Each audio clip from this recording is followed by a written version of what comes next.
Right, good morning.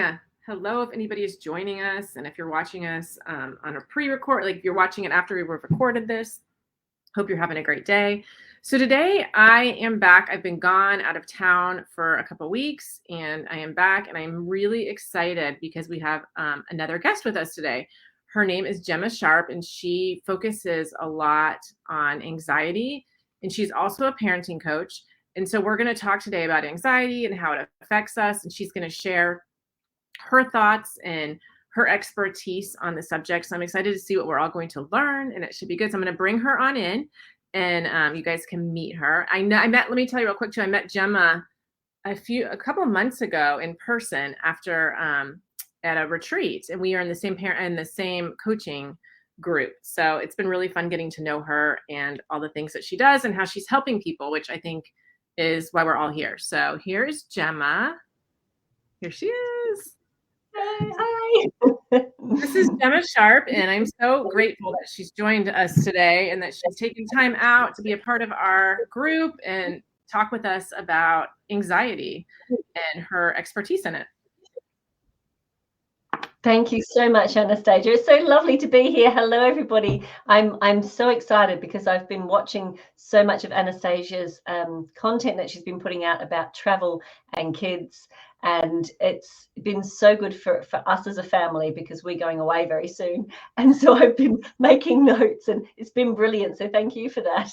But thank you for having me. I'm really excited to be here. Good. Thank you. So tell us a little bit about your background and how you got started in all of this. Okay, so I'm a mum of two. I have a 13-year-old son and a 10-year-old daughter. And my son was the most laid back, easygoing baby ever. And I was one of these judgmental mums who found parenting really easy. And when other people were struggling, I was like, oh, yeah, it's so hard. Not really. I'm doing it really well, really easy.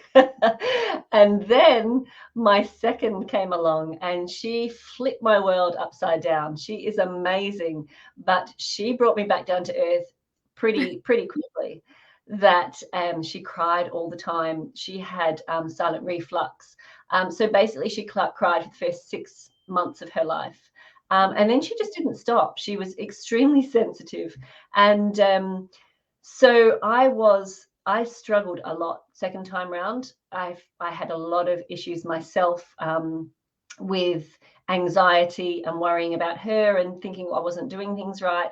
And as she got older, when she hit about 4, we noticed that things were quite different with her. She was highly sensitive to everything, to sounds, to smells, to clothes. And she would have numerous meltdowns a day over different things. And a lot of the time, I didn't know what it was. I had no idea why she was doing this. And it got to, she was about 7, and we'd struggled a lot, like all the time. Especially when she started school, getting any change at all, she struggled with a lot. And now I was quite an anxious person anyway, although I didn't realize that it was anxiety. I had some great not so helpful coping skills that I had perfected over the years. And I didn't realize that I was full of anxiety as well. So I was probably fueling her anxiety. Anyway, when she was about 7, she started to get really depressed, really upset. And there were a few times where she would say different things that really shocked me as a mum. It broke my heart. And I thought, right, I need to find a way to help her. I went to the doctor. They were no help whatsoever. And so I was sort of made it my mission that I wasn't going to get any help. We've obviously got mental health places over here that you can go to, but there was a really long 2 to 3 year waiting list. And I thought, I can't wait that long. I need to get us help. Mm-hmm. And because there was no one out there to do it, I decided that I was going to have to start the research, start delving in and finding different things. And I loved it so much. I loved researching the mind and the brain, how it all works, why kids act like they do, how as parents we sort of fuel sometimes the negative things without meaning to, really trying to help our kids, but not helping them. So that was my focus. And now we're at a stage where things are so much better. We have a really good idea of triggers, what triggers her, what puts her out, all the different things. I'm not saying it's perfect by any means. We still struggle on a daily basis, but we have some really solid tools that we can use within the family. And so I decided that I would start going out and teaching other parents the things that I had learned, to try and help them, because I didn't want to think that anybody else was struggling like I was, sat in a corner crying, thinking there's no way out of this. So that's what made me start on this journey, and it's been brilliant, and the amazing people I've met like you along the way. It's fabulous. I think it's really cool that you've taken what you've learned and are spreading it out and passing it on, because it is so hard. And like you said, just the wait list to get in with a therapist or in with someone, even here in the US, it's hard. Where I live, it's insane to try to get help for kids, and because everybody's so busy, there's so much need right now. So I think it's amazing what you're doing. And I think just you having the awareness, and I even think for all parents, just knowing that it's not you doing something, there's a reason all this is happening, is a key, or just in a way to help. It's not you personally doing it to your child at all. Exactly. Yeah, without a doubt. I know so many parents that I deal with, that I work with, have just sat there and gone, I just don't know where to turn. I don't know what to do. I don't know how to do things to help my child. And there's nothing else out there. So it's lovely, that I've met so many different amazing parents and children, and to see them coming along and building in confidence and getting a control, a way to manage their anxiety, has been brilliant.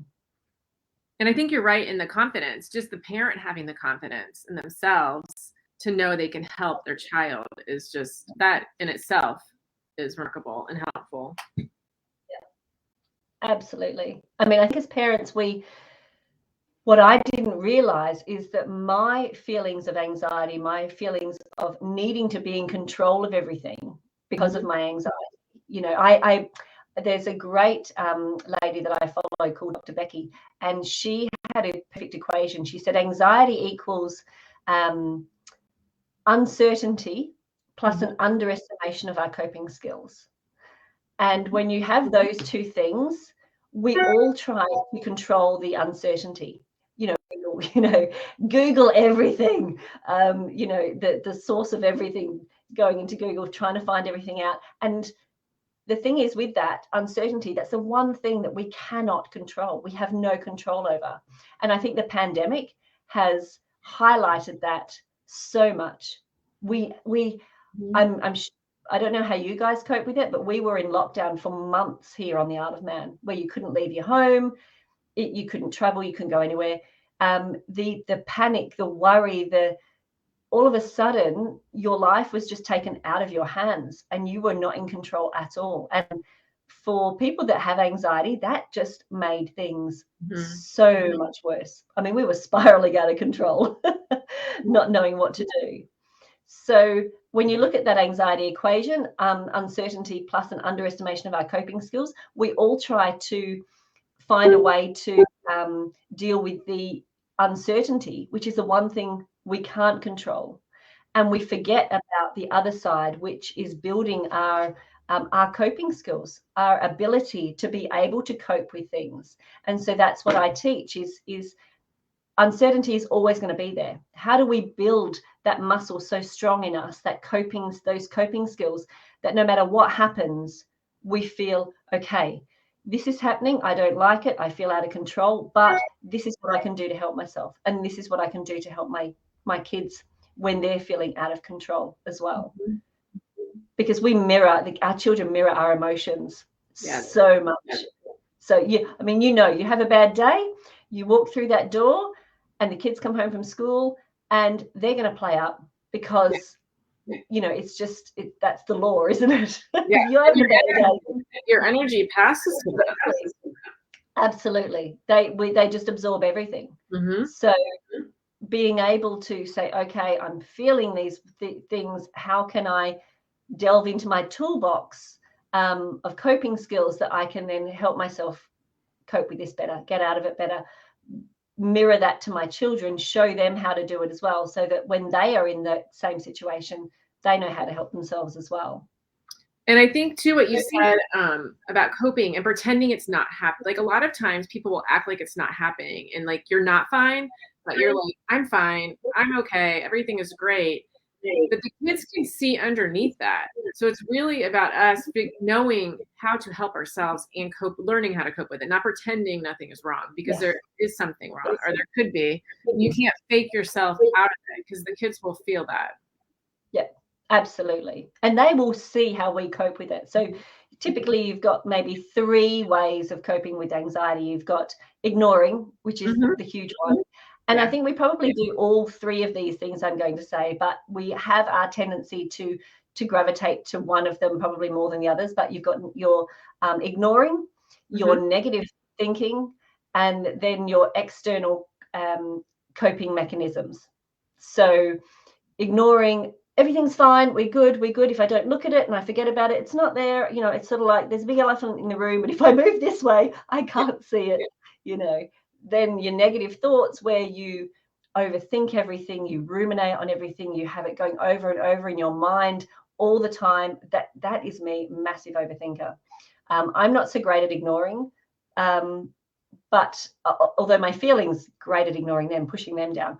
But with anxiety, you know, the negative thoughts go round and round in my mind. And then you have the other one, which is external coping mechanisms, whether it be eating, drinking, anything that, okay, I'm not feeling great, I'm going to go and grab a bottle of wine, or I'm going to, you know, go and stick my head in a massive cake and just eat the whole lot because it's distracting me from what I'm doing. And that gives our brain a little dopamine hit that goes, oh, great, I feel better right now in this moment. And then you've still got all of the issues. So yeah, you still do. Yeah. So, and our kids see us doing that as well. So they learn a lot of our coping mechanisms from us. They do.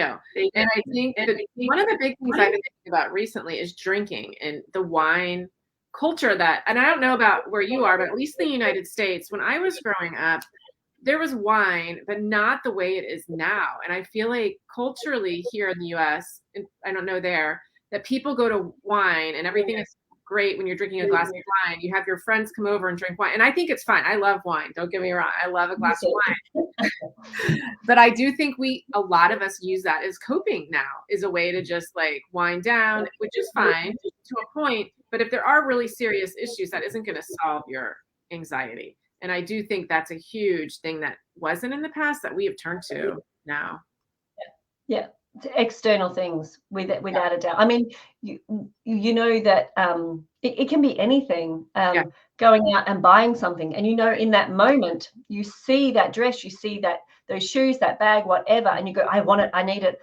You often go out, I'm feeling really rubbish today, I'm going to go shopping because that'll make me feel better. And then you go and buy something and you get it home, and literally within maybe a day or two, the feeling of the good feelings that's given you of going out and buying that thing has gone. And you're still left with how you feel. And that's the problem with external coping things. And I love a glass of wine. I do. It's just the older I get, it just doesn't love me. So I've had to cut down on that. But it's having something external that we teach our children that you're having a bad day. Oh, come on, let's go and get a piece of cake, or let's go and have hot chocolate somewhere. You know, and I've really noticed that recently. I was like, wow, I if I do that, that's the way I'm teaching my child to cope with things. So instead of building up those tools inside of them so they know what to do in those situations, I'm letting them look outside of themselves for the solution, and that's never going to work. No, and I think so many of us do that, not even knowing we are doing that. And I think it's the awareness of knowing how to cope and how to cope healthy in a healthy way. And so I think this is a great discussion for that. So what are some of the things that you do help with and teach parents when you're working with them? So I do it mainly through my Mind Wizards course, and it's for children, but I ask the parents to come along as well, because the one lot of feedback that I've had consistently from the parents that come on my course is, oh my goodness, I was booking my child on this course, but I did not realize just how much work I have to do on myself. Yeah. Every single parent goes, "Ooh, okay, didn't realize that." And the thing is, when we work together with our kids, and we help them, it makes the family dynamic so much different. Now, in my house, we thought we were just it was bad behavior. So we parented accordingly, which was a disaster, and hence why the first 7 years of her life was awful for all of us, because I was thinking that the way she was behaving was bad behavior. She was defiant. She was angry all the time. She had these huge, big emotions. She wouldn't go to sleep. She wouldn't do as she's told. All these different things. And then what I came to realize is that anxiety shows up in so many different ways. Yeah, it does. Yeah. That I was parenting in a way that was actually exacerbating all of that. And I didn't know. I mean, how do you know? Unless you do research, you just wouldn't have a clue. So I teach the parents, firstly, how anxiety shows up in children, how it shows up in their body, how they behave, what's going on, so that we can see them in a different light. It's not because they're behaving badly. It's because they don't know how to cope with things, and they are stressing themselves out. And because they're only little, and the way their brain's developing, that they live in the emotional part of their brain until, they're 7 and above. So everything is emotional. And you, as a parent, you look and you go, why did you do that? That's not logical. But the logical part of their brain hasn't even started developing properly yet. Yeah, they don't even know. Yeah, exactly. You can't punish a logical brain to work quicker and develop quicker. It's just, and I didn't realize that. So that's what we teach first, is let's recognize the symptoms, what it means, and then we can build on how do we cope with this? What are the skills that we need? What do we need to teach the children? What do we need as well in order to help them calm down, to help them in whatever situation, whatever moment they're in.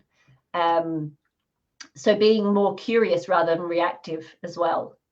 I like that. And I love that you're doing stuff about the brain, because as I've gotten more into this in my career, the brain is where it is all about. And if we understood the brain and how it develops, and how it's not completely developed when you're 5, and that's why they can't cope certain ways, I think we would be such a different culture as a human race, because the brain is the computer, and that is what is growing as we grow. So I know teaching that is great. I'm glad you do that. Yeah. Oh, I geek out about the brain. And to me, every teacher should go on a course about the brain, because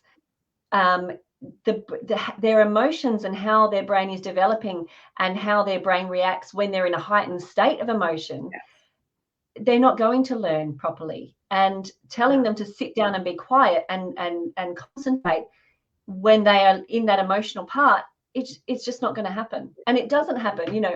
I love Dan Siegel's hand brain that's a great says, I love that, because that really connected with me. When the illogical part of the brain is over your emotional part, and you start getting emotional and it starts to quiver, and we know this as parents, we can be triggered and we calm. This is me. I don't know about other parents. This is so me. I'm like super calm. I'm really good. And then my emotions start getting bigger and bigger. And then I flip my lid and all hell breaks loose. And I did not realize until once that's flipped, there is no logic. You can't access your logic. It needs to calm down and connect back over. And so teaching parents that and saying, so, you need to give yourself some grace as well. When this happens, you might beat yourself up and say, oh, I shouldn't have yelled. I shouldn't have done this. I shouldn't have done that. But that is your brain disconnecting from the logic as well. So calming down, what we need to do, how we can teach our children that. And I wish teachers were taught this a lot more, because it would I think it would change the way our children learn. Mm-hmm. If they can deal with their emotions and be comfortable in themselves and understand what's happening in their body and everything, and the teachers are calm, then that's when learning happens. It's not the other way around. We can't learn ourselves into feeling calmer, if you know what I mean. It's got to be the other way around. We have to understand our emotions, how to calm ourselves down for our brain to be able to connect to the logic and to learn in a better way. I agree. And when I was working in schools, teachers would get really frustrated with certain kids because they couldn't sit down, they couldn't concentrate, they couldn't focus on the lesson, they'd be distracting everybody else and bothering everybody and out of their seat and doing this and doing that. And I don't even think the teachers a lot of times know why that's happening. And so and they are frustrated, they're angry, they're getting class, then the whole class is getting upset because they're upset and they're modeling. And so I think even in the schools, like you're saying, the teachers, they need to understand the brain and how it works too, because when a kid is, if they're like I worked in the inner cities for a long time. And so a lot of these kids were coming from homes with not a lot of money. They were coming from places where maybe they didn't have all they could have to eat, or their parent wasn't even home and they got themselves ready for school in the morning. And so when you have all these other things happening with a 6 or 7-year-old, there's no way they're going to come to school and want to learn how to spell and read. They're dealing with like so much more. And then emotionally, they don't know how to deal with that. So when they get to school and try to read and write, it's like never going to happen. And if it does, it's going to be not at their greatest potential. Exactly. One thing that I'm really researching now is my daughter's just been diagnosed with ADHD, dyslexia, and Asperger's, and the whole movement thing. So stimulating the brain in different ways before they sit down to work is also something that I think all teachers should know.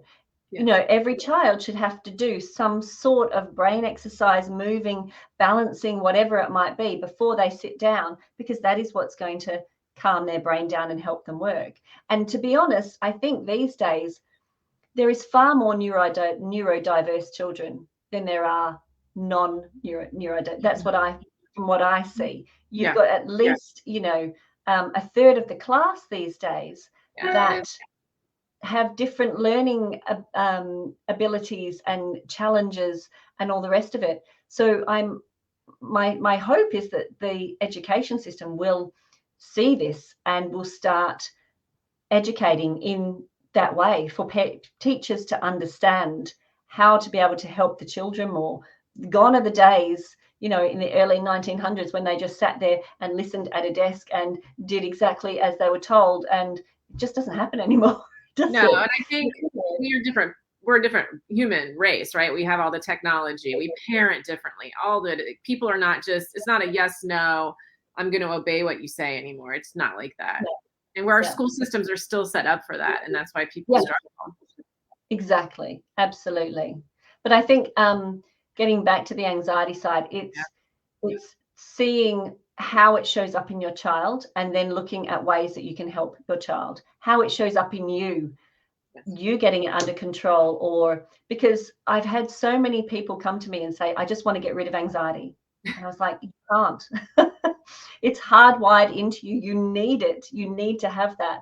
So we need to then look at the other side of the anxiety equation and how do we build up those coping skills so that we can feel, yes, we still feel anxious, but it's almost like anxiety is up here and our coping skills are down here. Now, when we build them up like a muscle, so they start to get up here, you might think, oh, my anxiety is reducing. Is it? Or is it just that your coping skills are getting stronger and stronger and you're just able to deal with it more? And that's where we want to get to. Yeah, I love that, because I do think that it is all about learning how to cope in a healthy way and learning the skills to do that. Yeah. Absolutely. And so the class that you teach, it's called Mind Wizards, right? Mind Wizards? Mind Wizards, yeah. And we'll put the link underneath. So after we're done talking, you guys, if you're interested in that, feel free to check it out and get back up with Gemma. But yeah. So anyway, well, I think that's great. So whenever if you talk about the anxiety in traveling or anxiety and changes, what are your thoughts on that? What do you think what are your thoughts? Okay.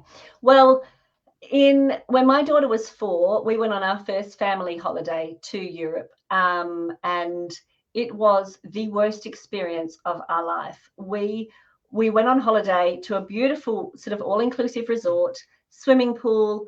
To me, a holiday, if I've got to cook, it's no holiday. So I always go, I'll save up for years until I can do all-inclusive. If someone else is cooking and I just walk up and eat, that is my ideal. So we'd been saving for this holiday for a long time. We went. Now my son he just loved it. He was in and out of the pool.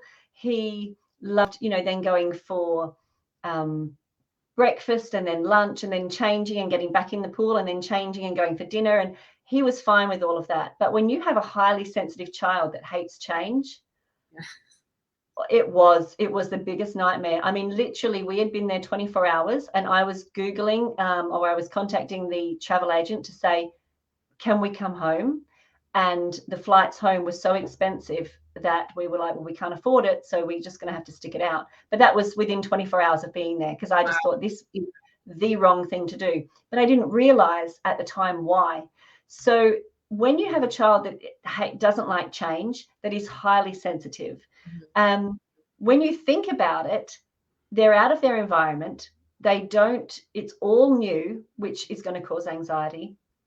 You have about 20 clothes changes a day. So you get up in the morning, you get changed, you go to breakfast, you come back, you get changed, you go to the pool, you get changed, you go to lunch, you come back, you get changed, you go in the pool, you come back, you have a shower, you go to dinner.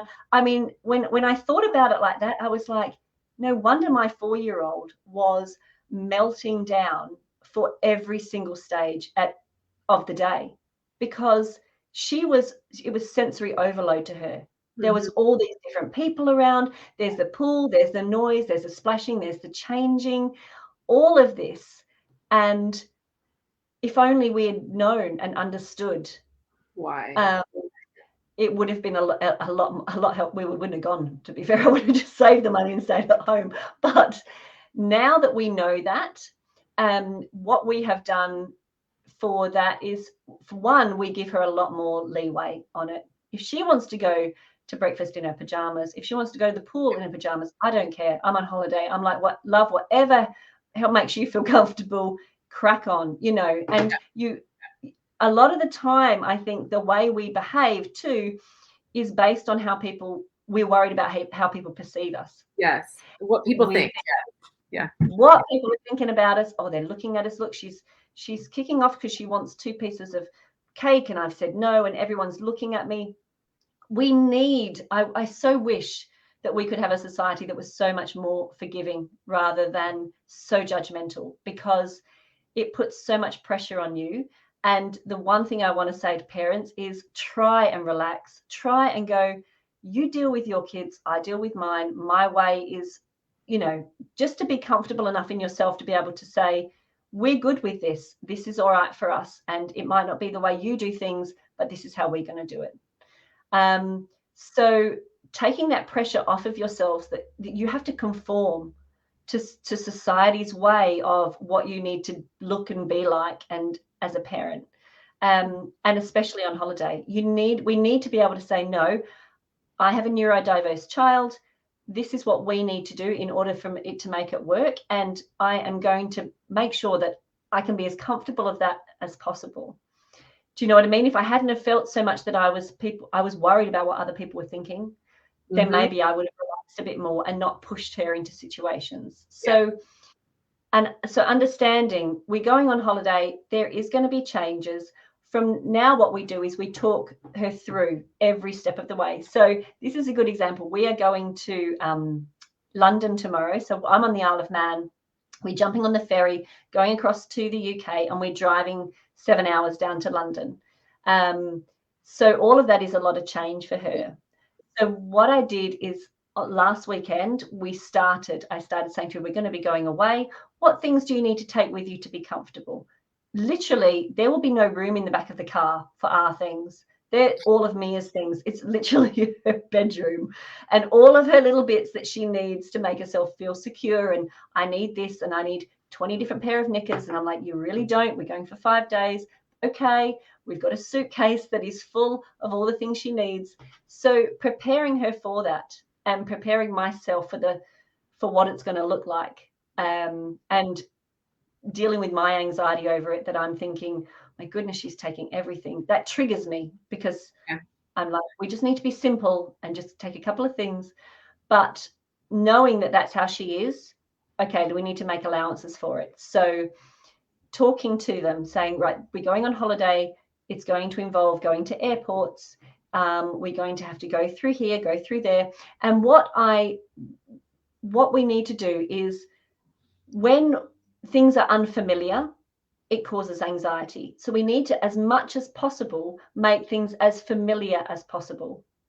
Because when things are familiar, we feel more in control and we feel more secure.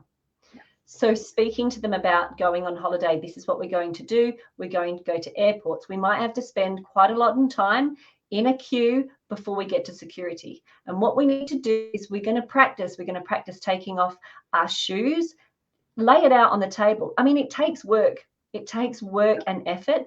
But if you want it to go smoother, then you've got to put the effort in. So get an Amazon box. Anybody else have Amazon delivered nearly every day? Get an Amazon box and say, there's going to be little boxes and we're going to take our shoes off. We're going to put them in the box. There's going to be a conveyor belt like at the supermarket, and it's going to take it along. And then we're going to go through this big thing that's going to go bleep, bleep. Oh, here, I need to take my earrings out.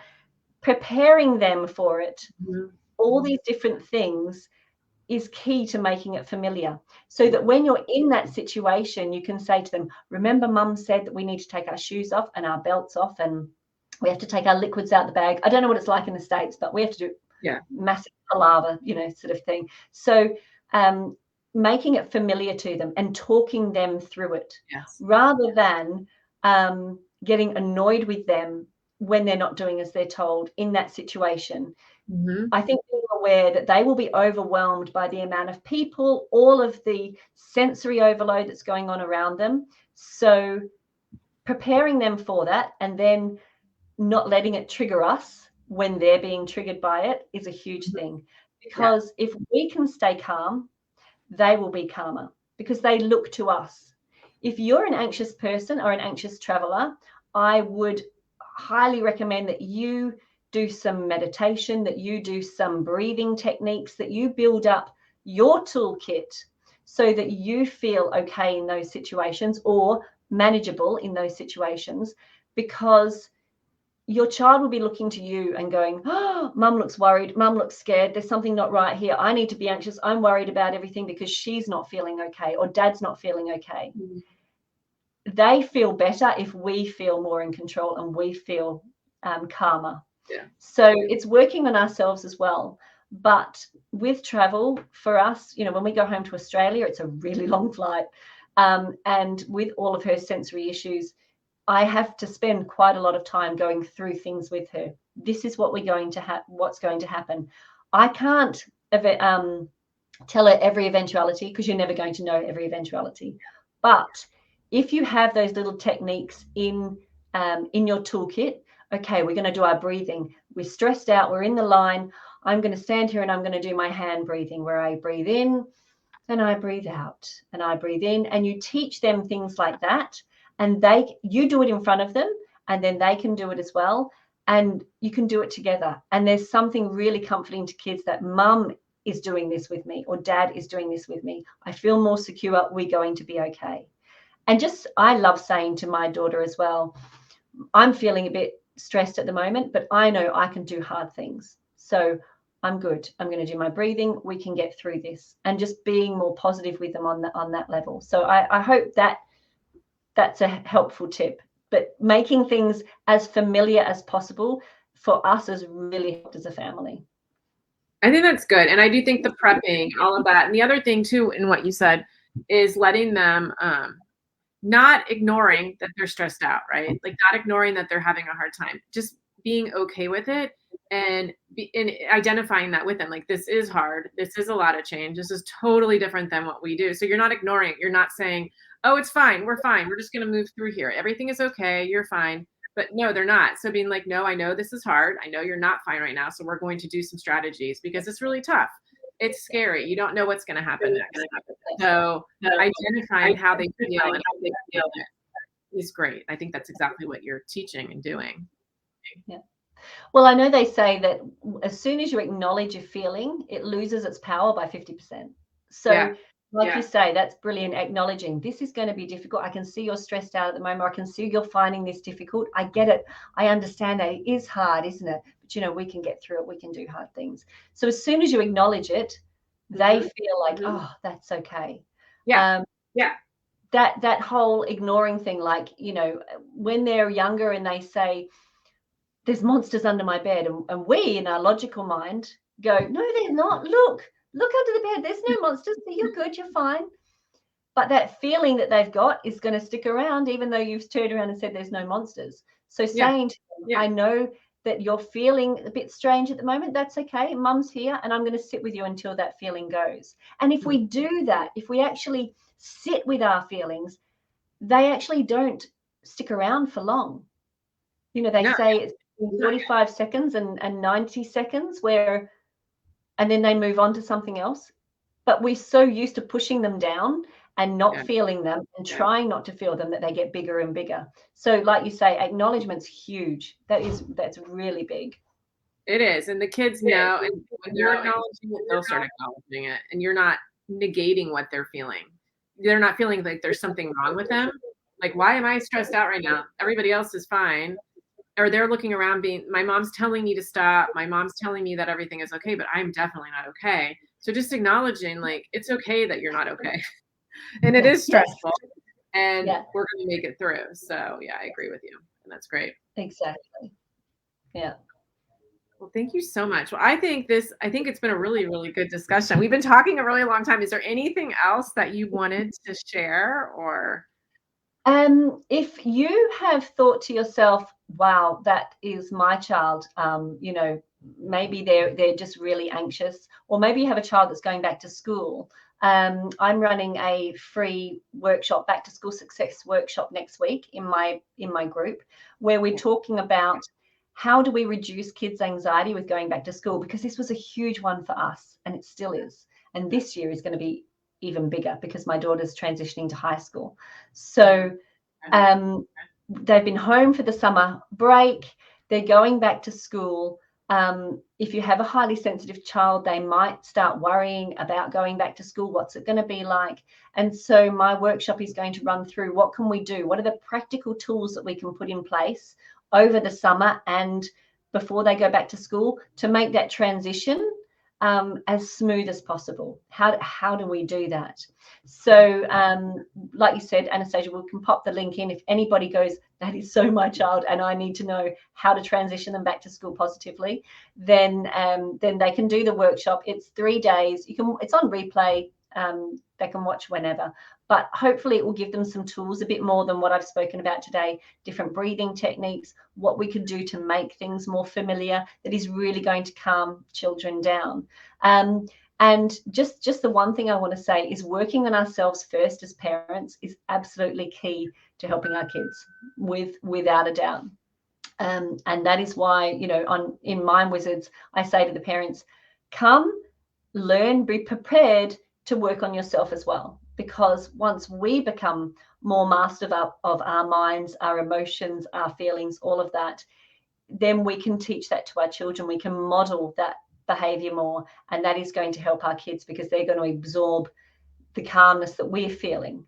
And that's the one thing that I think that has made the biggest change in our house is me working on myself and calming myself down. I think that's great. I think that's a note, is that you're like we're the leader of the family, the team, or whatever, and we have to be in control and understanding ourselves. I think that's a great way to end it. And if you'll stick around for just a second when I end, because I want to get the links to make sure everybody can get either the Mind Wizards or the back to school challenge that Gemma's getting ready to do, because I think it could be really helpful, especially if you have a child that is struggling with anxiety, is really sensitive with change, because she could offer you a lot of support.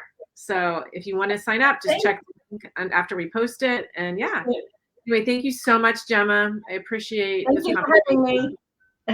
It's a great conversation. And if anyone has any questions too, add those down below and we'll answer those even after the broadcast is over. We can help. Either one of us can help. And so you can send us a DM, whatever you need in regards to support, let us know. All right. Thank you guys. Have a great day.